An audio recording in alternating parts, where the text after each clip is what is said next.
और मैं जब राष्ट्रीय स्वयंसेवक संघ का स्वयंसेवक हूँ मैं 46 साल से, और आज के दिन संघ की योजना से हम तिलक निकालते थे, मिश्री खिलाते थे।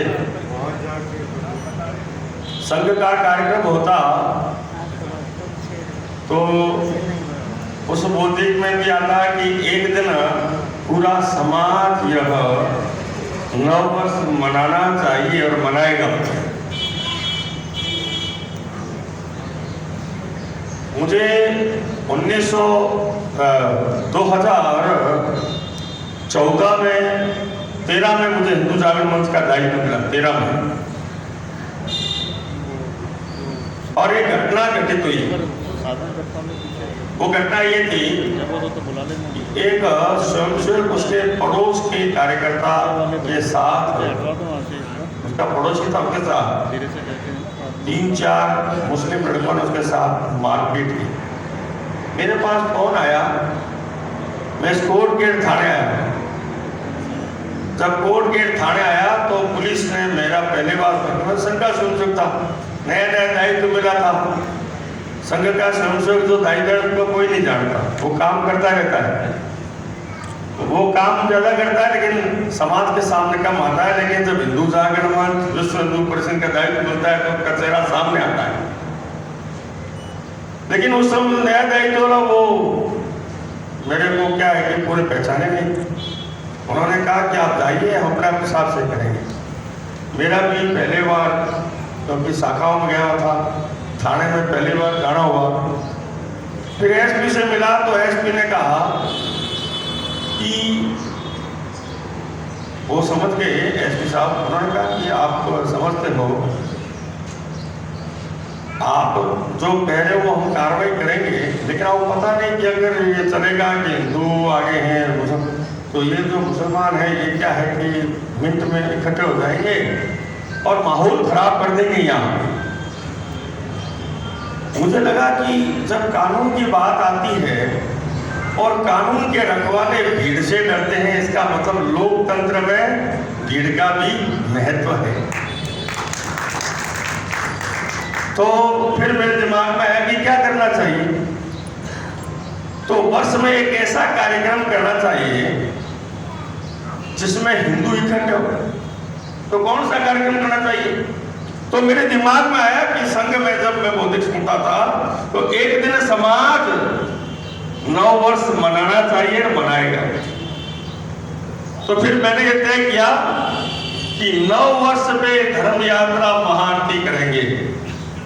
ये मेरे दिमाग में आया।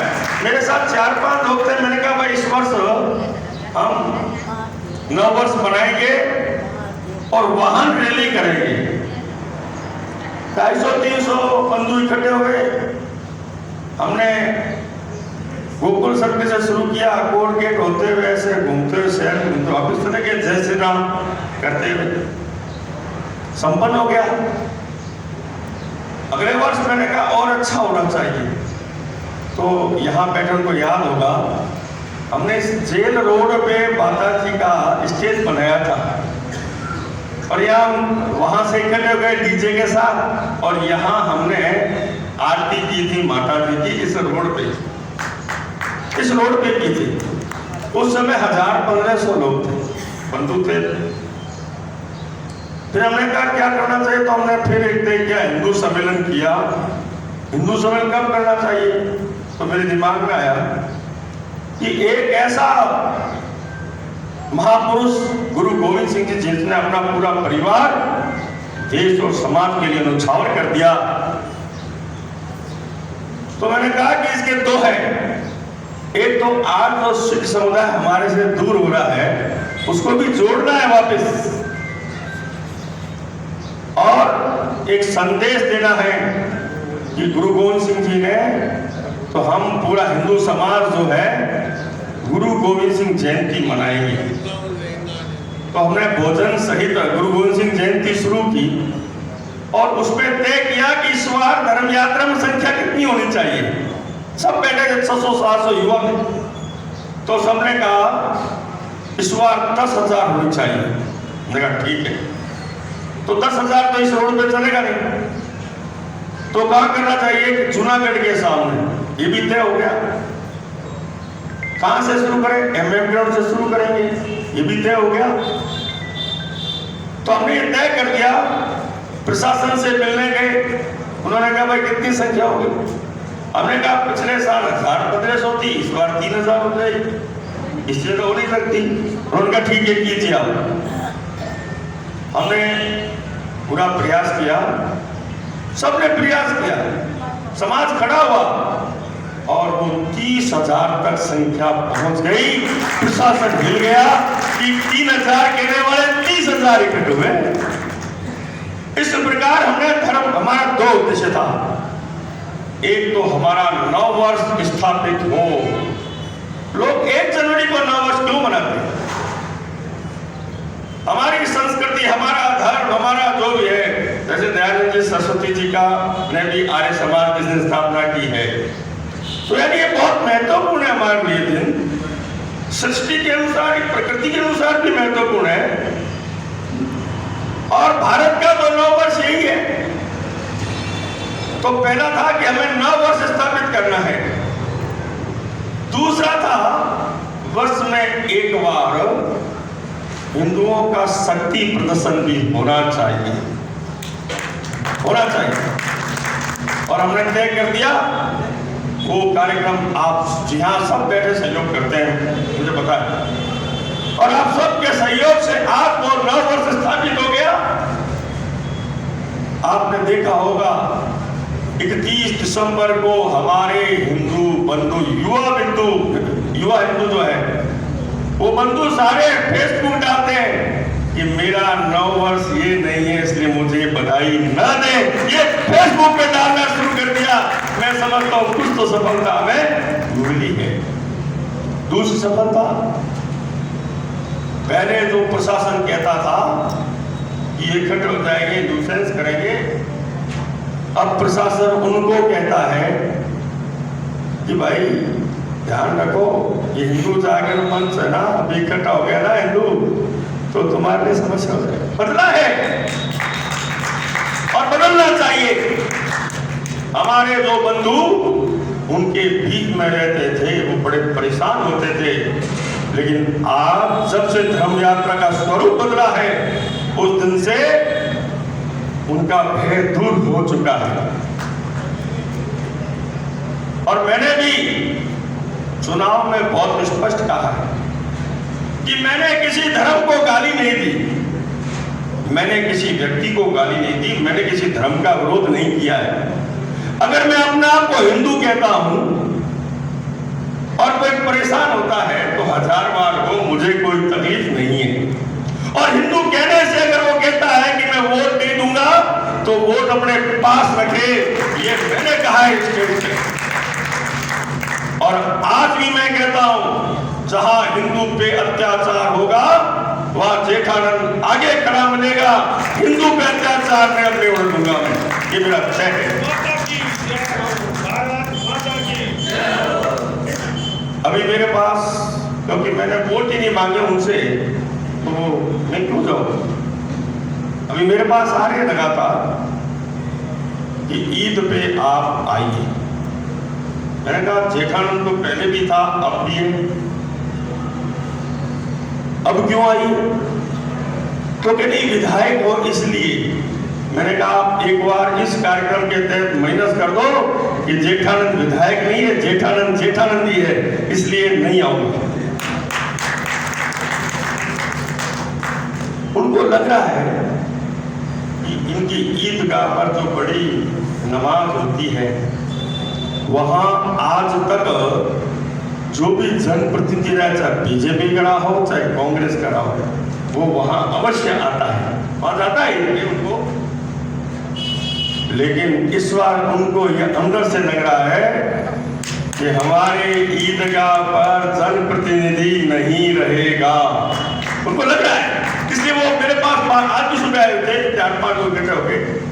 मैंने कहा भाई मैं, आप अपना करो, मैं हिंदू हूँ, मेरा 9 वर्ष है, आपका उस दिन हुआ है, मेरा घनघोर का है। इसलिए मैं तो गणगौर के कार्यक्रम में रहूंगा, आपके आना मुश्किल है मेरा। उनका 5 मिनट निकालिए। मैंने कहा 5 मिनट नहीं, 5 सेकंड नहीं निकाल सकता, क्योंकि मेरे गणगौर के कार्यक्रम तय है। पहले गणगौर माता के दर्शन करूंगा और आपके कार्यक्रम में नहीं आ पाऊंगा। तो कुल मिला के मेरे कहने का तात्पर्य है कि हमें भारत में रहते हैं और भारत में रह के जो बाहुल्य है हिंदू, वो डरपोक रहता है, बाहुल्य होते डरता है। ये कितने शर्म की बात है, कितने दुख की बात है। आज एमएलए तो बना हूं मैं, उससे पहले भी किसी की हिम्मत नहीं होती थी कि कोई हिंदू पे हाथ डालने। पिछले 5-7 सालों का ये मैंने किया है और अब तो किसी की हिम्मत नहीं है। तो इसलिए अपन सब ये जो आर्य समाज की स्थापना की, ये समाज के एक सुधार के लिए, समाज में कुछ कुरीतियां आनी शुरू हुई तो दयानंद जी ने उन कुरीतियों को दूर करने के लिए इस आर्य समाज की स्थापना की। आर्य का मतलब श्रेष्ठ, यानी श्रेष्ठ समाज खड़ा हो, उसके लिए दयानंद जी ने ये प्रयास किया है। इसलिए हम सब उनके आभारी हैं कि उन्होंने एक अच्छा प्रयास किया है समाज में। हिंदू बहुत है, विकृति तो आती है, व्यक्ति है, विकृति आती है, लेकिन जैसे मैं संघ में जाता हूं तो जो संघ का नियमित स्वयं है उसमें विकृति आना संभव नहीं है, क्योंकि वो नियमित जाता है तो उसमें वो चीज नहीं आती। उसी प्रकार आर्य समाज में अगर कोई नियमित आता है तो उसमें भी विकृति नहीं आएगी, ये 100% मैं कह सकता हूं।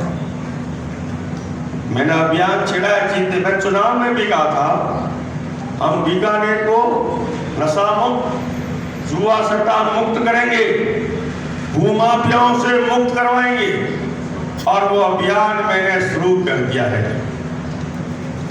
बीकानेर में नशा बढ़ा है, ये तो विकृति है समाज की। अगर वो आर्य समाज से जुड़ जाए, संघ से जुड़ जाए, तो मेरे हिसाब से उसमें विकृति कभी नहीं आएगी, वो नशाखोरी कभी नहीं बनेगा। अगर वो आर्य समाज से जुड़ जाए तो मेरे हिसाब से जुआ सट्टा भी वो नहीं करेगा। तो इसको मुक्त के लिए मैंने अभियान चला दिया है और अभियान में मुझे नीचे तक पहुंचा है। अभी मैं ओडो का क्रिकेट का टूर्नामेंट शुरू हुआ तो मुझे उद्घाटन के लिए बुलाया गणेश फील्ड में। मैं वहां गया, गणेश फील्ड में पास में ही एक अवैध दारू का ठेका चल रहा, वहाँ सारे बच्चे इकट्ठे हो गए। चुनाव में मेरे से उनका बहुत स्नेह हो गया, बच्चों से ज्यादा हुआ है स्नेह मेरा। जब मैं वहां पहुंचा तो पहुंचते ही उन बच्चों ने कहा कि आप चुनाव में कहते थे कि मैं नशे का विरोधी हूं, हमारे यहाँ अवैध ठेका चला, इसको बंद करवाओ। मैंने कहा अवश्य बंद होगा। जैसे ही मैंने कहा, उन्होंने कहा नशा जुआ बंद है, आया जेठा नंद है। उन्होंने नारे लगाने शुरू कर दिए और नारे नहीं, मैंने कहा इसको बंद करवा दूंगा, उन्होंने पत्थर फेंकना शुरू कर दिया उस पर। और मैंने कहा रुको भाई, ये गलत काम हो जाएगा। और वो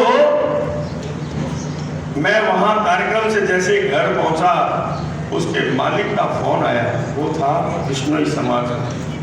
फोन आया कि भाई साहब मैंने आपका चुनाव में बहुत सहयोग किया है। मैंने कहा धन्यवाद। तो कहा कि आप मेरी पेट पे लात मार रहे हो। मैंने कहा नहीं, मैंने आज तक किसी के पेट पे लात नहीं मारी। तो कहा मेरा वहाँ वो ठेका है। तो मैंने कहा उसका लाइसेंस है क्या? कि लाइसेंस तो और कहीं का है, उसकी ब्रांच है। मैंने कहा कहीं कानून में ब्रांच नहीं खोल सकते आप, ये गलत है। फिर भाई साहब देखो, मैंने कहा देखो आपने मुझे वोट दिया, आपके मैं क्षेत्र में आया, मीटिंग की हम, उसमें मैंने क्या कहा कि मैं नशा बंद कराऊंगा। मैंने कहा थकने का क्या कहा उस समय आपको चिंतन करना था कि मुझे वोट देना कि नहीं देना। इसलिए मैं अपनी बात पे कायम हूं आज भी। और अभी परसों की बात है, एक व्यक्ति मेरे घर आया सवेरे कि मेरा भाई पकड़ा गया। मैंने क्यों पकड़ा गया? कि उसका कोई लेना देना नहीं है। उसके मित्र ने उसको डोडो का एक ठेला जला दिया कि वहां पहुंचा देना। तो मैंने कहा अपराध तो हो ही गया। तो मैंने कहा बंधु, मैं आपका सहयोग नहीं कर सकता। जिस चीज का विरोध कर रहा हूं और उसके लिए सिफारिश करूं, ये संभव नहीं है। मैंने उसको हाथ जोड़ के और मना कर दिया। अभी बीकानेर में 3-4 जगह जो जुए स्थायी चलते थे वहां छापे पड़े। एक लाल जी किराड़ू करके हैं, पंडित जी हैं और भैरव जी के वो बड़े अच्छे भक्त हैं। उनके घर के पास ही चल रहा था। उन्होंने मुझे कहा कि मेरे घर के पास चल रहा है। मैंने कहा बंद हो जाएगा। दूर दिन छापा पड़ा। पढ़ते ही वो 1-2 गिरफ्तार हुए, बाकी सारे भग गए और स्थायी बंद हो गया। जो उस घर का मालिक लाल जी के पास गया कि मैंने सुना है आपने हमारी शिकायत की। उन्होंने कहा, मैंने कहा है विधायक को तो कि मेरी तो रोजी रोटी यही है। तो लाल जी ने कहा तू इसको बंद कर दे, मैं तेरी रोजी रोटी दूर से शुरू कर देता हूँ। तो क्या करोगे? क्या तू घरों से माड़ा फिर थाने रोटी स्थायी वजह से, लेकिन तू वो बंद कर दे। अभी ये अपने यहाँ इधर चौधरी कॉलोनी तरफ इधर भूमाफियाओं का बहुत ये गच्ची से